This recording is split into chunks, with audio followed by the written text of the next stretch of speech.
Magandang araw, magandang gabi, magandang hapon, at welcome sa panibagong vlog. Ay, kakagising ko lang. Alas 9 na, nalate ako ng gising ngayon.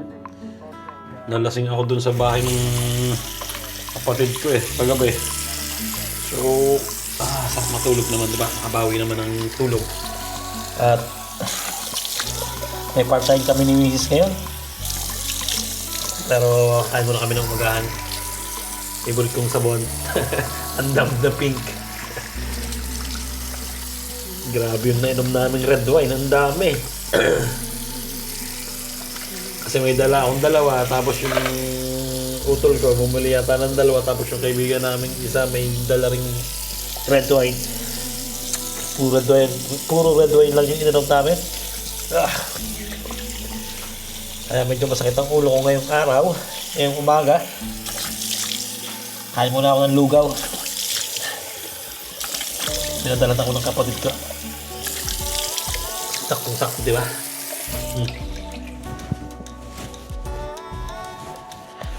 Medyo malamig ngayong umaga.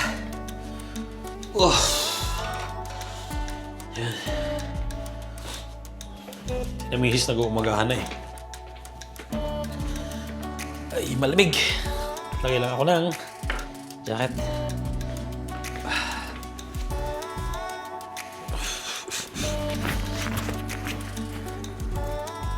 Ay.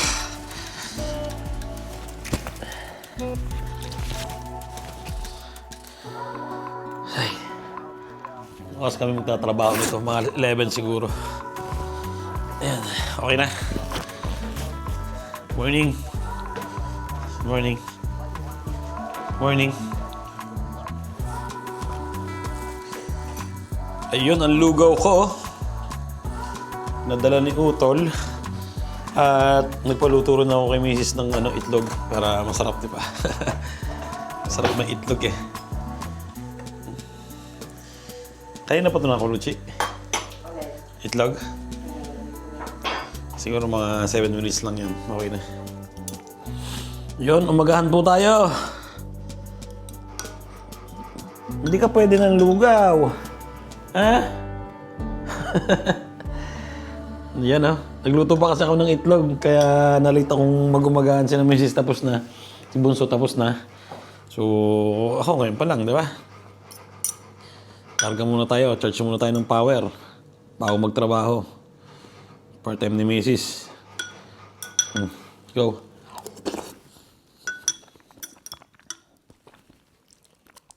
Unang kagat, luya agad. Andito na kami sa labas ni Posti. Yan. Ganda ng panahon, no? Sila Mrs. nandun pa sa supermarket. Nag-grocery ng pantanghalian namin. Tinapay lang yung kakainin namin.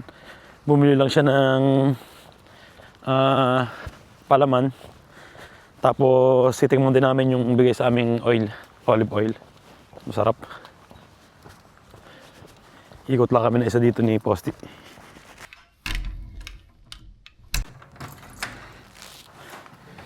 Hey! Makapag-grocery kaya? Ang bilis mo. Ha? Bilis niya.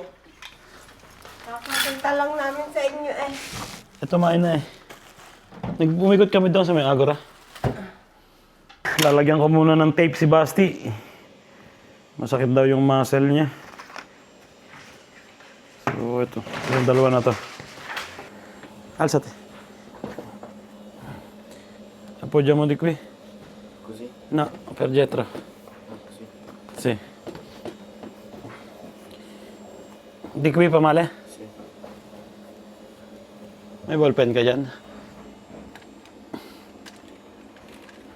Questo? Ito, pa ba nito? Alin? Masakit? Ito?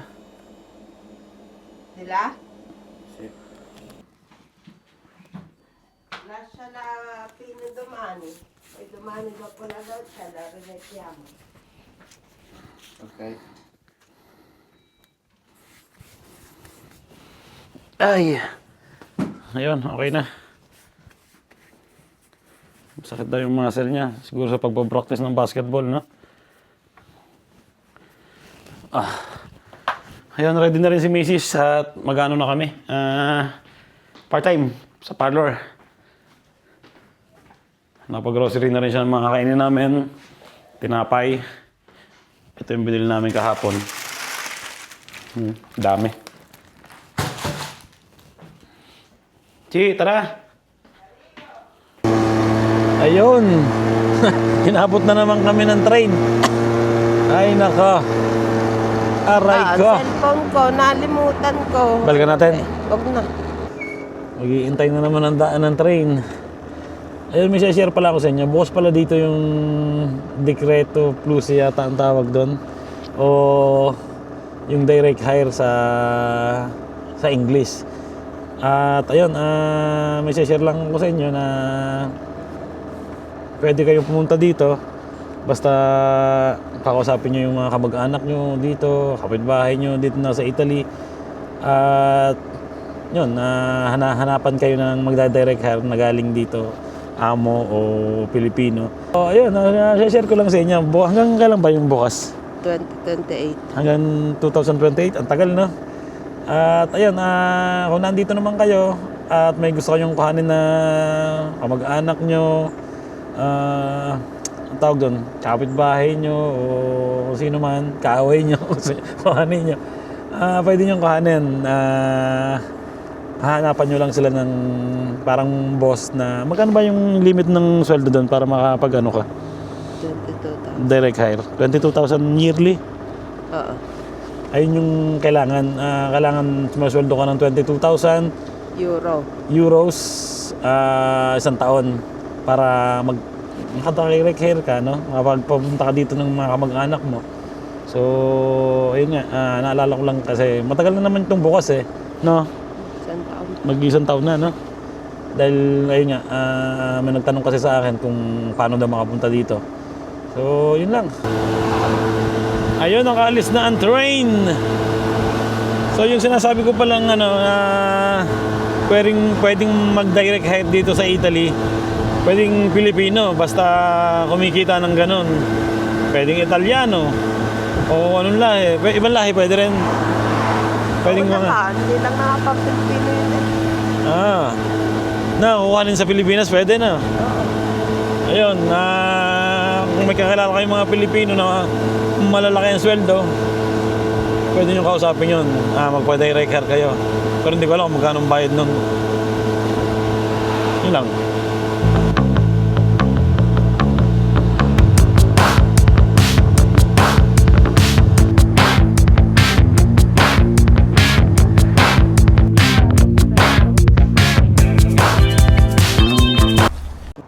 Magde-date lang kami saglit ni Mrs. Yan, dito kami sa sentro. Ang ganda ng kalsada, di ba?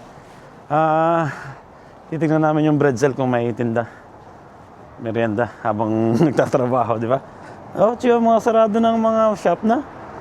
Kawawa yung mga shop dito, puro sarado na. Natalo yata, Mercatino din natalo. Wala na yung nagtitinda ng bread cell. Sarap pa naman nun. Yan ang ano dito, kung tawagin eh, Piazza Italia. Ang ganda ng kotse, oh. Porsche. Ang ganda na. Yan na. Ang puti. Teka, susum ko sa inyo.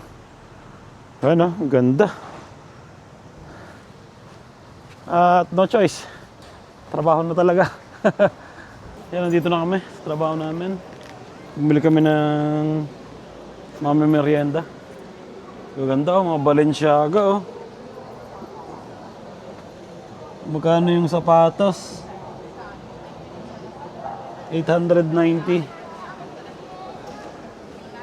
Pero hindi rin kamahalin ng Balenciaga na. 890 yung sapatos.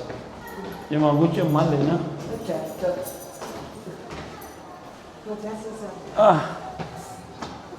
Nag-elevator kami. Isang floor lang.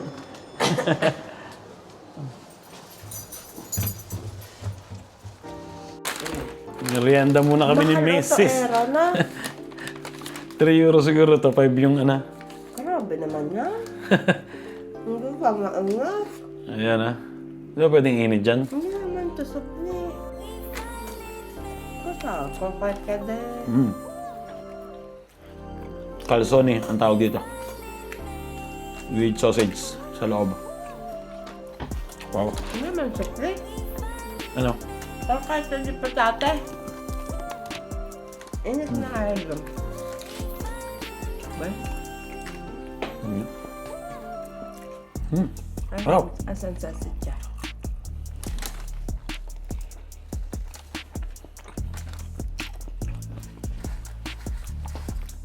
Parang mustasa na. Sarap nung nabili ko. Yan o. Parang mustasa na may sausage na may mozzarella. Pero medyo pricey. 5 euro siguro ito na.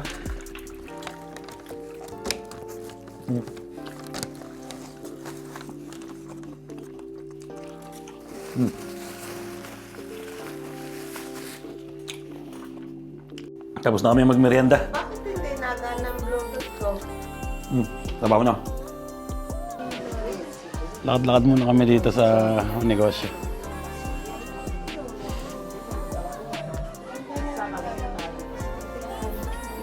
Meron tayo ng ganito sa Christmas. Lagay sa ulo.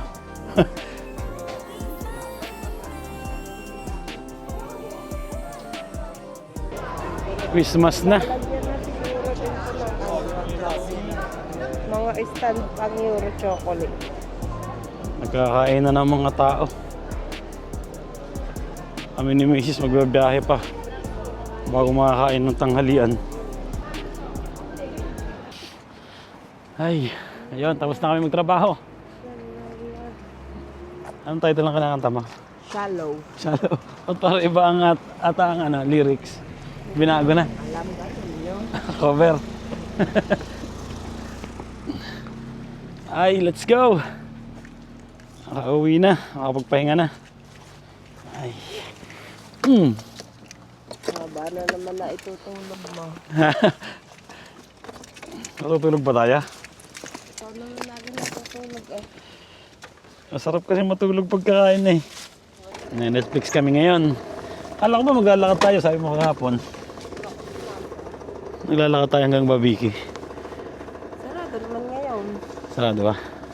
Sarado. Kahapon ng hapon sabi ko, maglalakad tayo paakyat sa Masaroni. Natulog ka naman.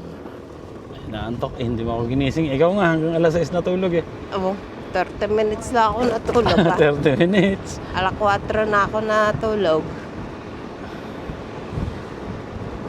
Okay na naman yung mga pantanghalian namin, luto na. No, hindi luto, binili lang namin, tinapay lang kami. Tinapay, tsaka yung mga palaman ng mortadella, salami, cheese. Tapos titikman din namin yung oil na regalo sa amin, na harvest ngayong taon na to. Sarap nun. Go man for a couple grams. She wanna go outside tonight. And in the pipe she fly to the motherland. Settle up to another man. It's outside. Angels fly. Angels to fly. Oh. Naantok ka na sa kanta ko eh na. Ha? Matulog ka muna dyan. Gigisingin na lang kita, wag nalaglag ka na. Nandun na rin si Kuya sa bahay. May ano ba yun? May trabaho yun? Oo. Pang gabi? Halo. Ngayon? Tapos yung bunso namin, as usual, PlayStation lang yun. Pero nagawa na naman niya ng assignment niya. Nagawa siya ng assignment kanina nung nalagyan ko siya ng tape sa binte. Kasi masakit yung ano niya. Ang tawag dito, yung muscle niya sa binte. Siguro kaka-practice ng basketball. So, ayun, nilagyan ko siya ng tape. Pero yung paglalagay ko ng tape na yun, pinanood ko lang sa, hindi ako naman expert doon. Pinanood ko lang yun sa YouTube kung paano nilagay. Bale, tinignan ko yung parte ng muscle na yun, tapos tinignan ko kung paano lagyan ng tape, di ba? Dami ka matututunan sa YouTube ngayon.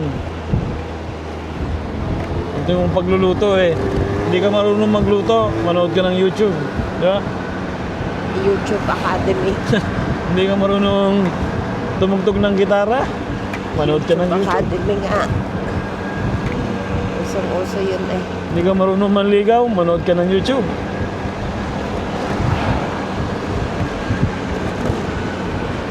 Lahat na, mapapanood mo ngayon sa YouTube, di ba? Ano pa kayang Video. walang video na wala sa YouTube? Ano pa kayang... Oo nga. Wala kayo, ma. Ano pa kayang content ang hindi nagagawa sa YouTube? Ano? Bo, hindi ko alam. Wala na. Kumbaga, ayun nga yun eh. Yun nga yung magpapasikat sa iyo eh. Pag nakagawa ka ng original na content eh. Sigurado. Kaya nga. Sigurado viral ka eh. Dadala pala ako ng lensola din sa ano. Malapit na kami sa bahay. Ay, nakauwi na at nakatapos na ng sa oras at kalahating trabaho. Hindi ko lang magbukas tong gate namin. Let's go.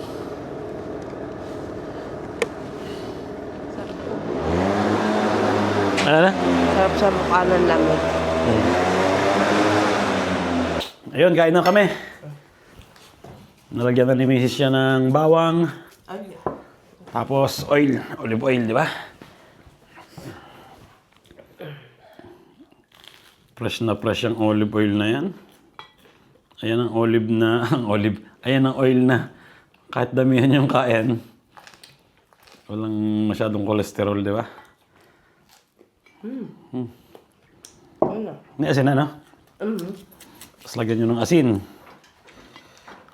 Yan ang tinatawag na bruschetta o garlic bread.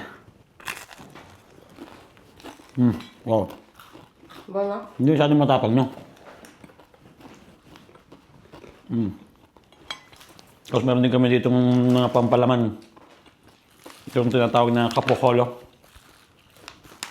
Ito yung mortadella. Hindi ko makakuha. Yes, ma. Ayun lang yung kakainin namin, tinapay.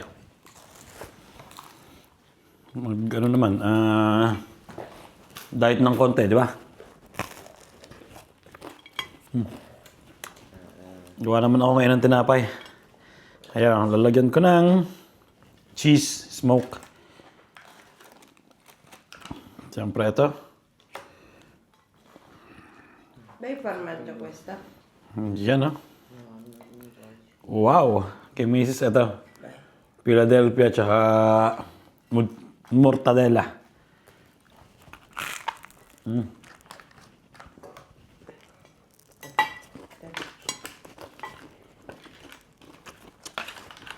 Yung amo ko nga, ganito lang yung kinakain minsan ng amo ko.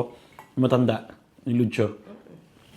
Tinapay lang, tsaka palaman. Tapos okay na sila. Tanghalian na yan. Tanghalian na. Tanghalian. Yun, tapos na kaming kumain. Ito yung sa aming panganay. Yan. May isang pizza. Bigay ng kapatid ko. Kasi yung bisita niya kahapon, nagtatrabaho sa pizza yung isa. Yung sa pizzahan, sa tindahan ng pizza. So, yun. Nagdala ng pizza and dami. Nag-uwi ako ng isa. Yan. Bigay ko na lang kay kuya. Siya na lang, kainin niya na lang pang tanghalian. At tapos na kami kumain. Kagabi pala, sumuka ako. Naginom kasi kami na kuya ko, tsaka ng barkada namin dito. So, malapit na kami dito sa bahay. Bigla akong nasuka. Nasukahan ko yung sapatos ko. Wala na, malinis na ngayon. Kahapon may suka dito sa parte na to eh. Tuyo na rin.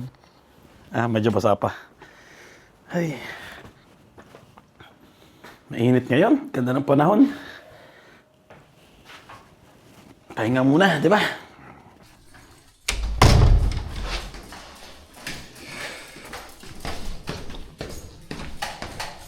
So yun, 5 PM na. At lalabas lang namin si Posti.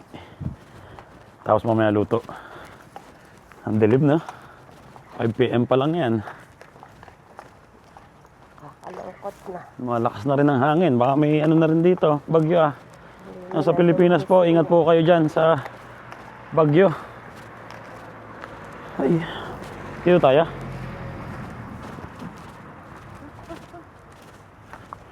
Lakas ng bagyo, nakita namin kanina dun sa ano, balita.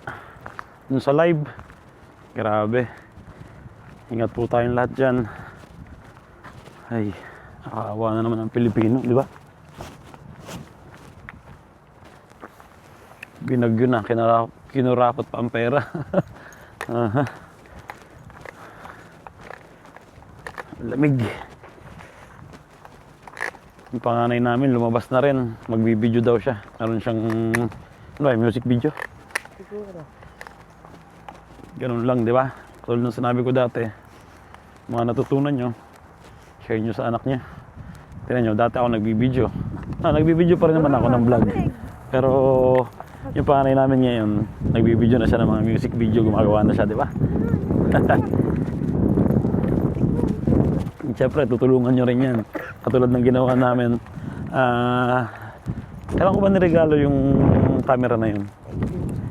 Nag-18 siya. Ibig sabihin, 2 years na, 2 years na yung camera niya ginagamit niya, yung regalo namin.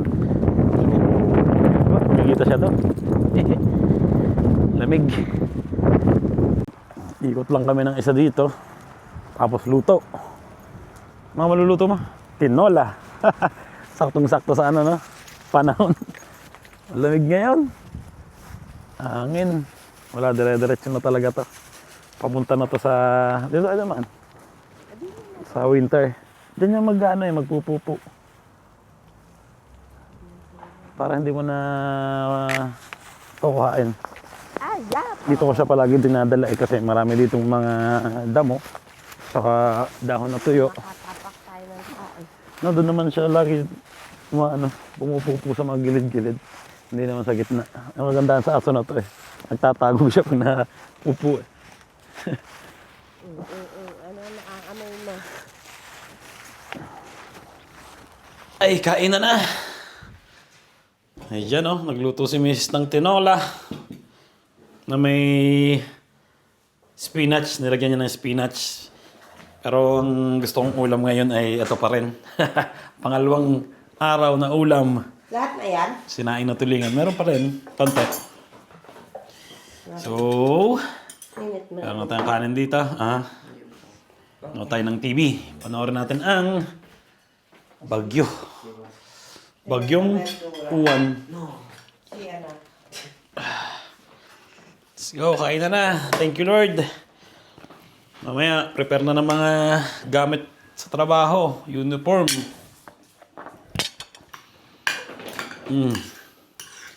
Thank you, Lord. Saktong-sakto pa tayong kanin, Bahaw. Masarap sa sinaing na tulingan. May pusit pa rin. Busin ko na to. Gusto mo rin ng pusit? Alas 8 na. Tapos na magkainan. At magpe-prepare na ng mga uniform sa trabaho. So, kita-kita lang tayo sa susunod na vlog. Grabe yung balita. Nakakaawa yung mga tao sa Pilipinas. Yung iba naman kasi, parang pasaway din, di ba? Magbibideo pa sa harapan ng dagat. Alam nilang malakas yung alon. Ay. At dito ko natapusin ang vlog namin yung araw na to. Sana nag-enjoy kayo. Ingat po palagi kayo dyan sa Pilipinas.